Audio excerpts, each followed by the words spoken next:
ही सगळी कुत्री प्राणी मित्रांच्या घरी नेऊन सोडा. त्यांना कळू द्या कुत्र्यांचा तावा काय असतो ते. अध्यक्ष महाराज, ही कुत्री वाढण्याचं कारण काय याच्यावर विचार करा. आणि कुत्री जास्त कुठं असतात अध्यक्ष महोदय? काही प्राणी मित्र असे आहेत जे कायद्याच्या जो त्रास नागरिकांना होतो त्याचा विचार करत नाहीत.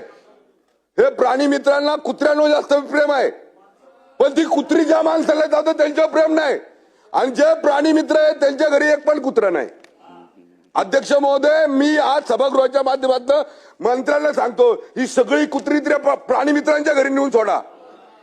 त्यांना कळू द्या कुत्र्यांचा तावा काय असतो ते. अध्यक्ष महोदय, 2 मिनिटं जरा सभागृहाने शांतता घ्या. अध्यक्ष महोदय, माझ्या शहरामध्ये 2025 एप्रिल जून मध्ये 8,000 लोकांना कुत्रे चावले. पूर्ण पुण्यात 3 वर्षात 1 लाखाहून अधिक लोकांना कुत्रे चावले. अध्यक्ष महोदय, माझा असं मंत्री महोदयांना स्पेसिफिक 2 प्रश्न असे राहतील.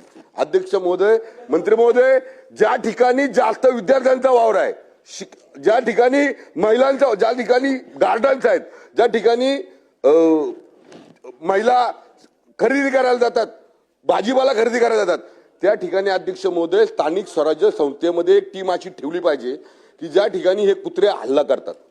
तर त्या ठिकाणी आपण स्थानिक स्वराज्य संस्थेला, मगाशी भास्करकर साहेबांनी सांगितलं पहा, आपण स्थानिक स्वराज्य संस्था ज्या आहेत त्या स्थानिक स्वराज्य संस्थेला सगळ्यांना आपण आज आदेश दिले पाहिजेत, प्रामुख्याने अर्ज दिले पाहिजे. सगळ्या जिल्हा परिषद असेल, नगरपालिका असेल, पंचायत समिती असतील, या महाराष्ट्रातल्या सगळ्या स्थानिक स्वराज्य संस्थेला आपण आदेश देणार का, हा माझा पहिला प्रश्न आहे. आणि दुसरा प्रश्न अध्यक्ष महोदय, आपण या संदर्भामध्ये जे पण प्राणी मित्र म्हणून या राज्यात देशात वावरतात त्यांना बोलून या संदर्भामध्ये साधक बाधक चर्चा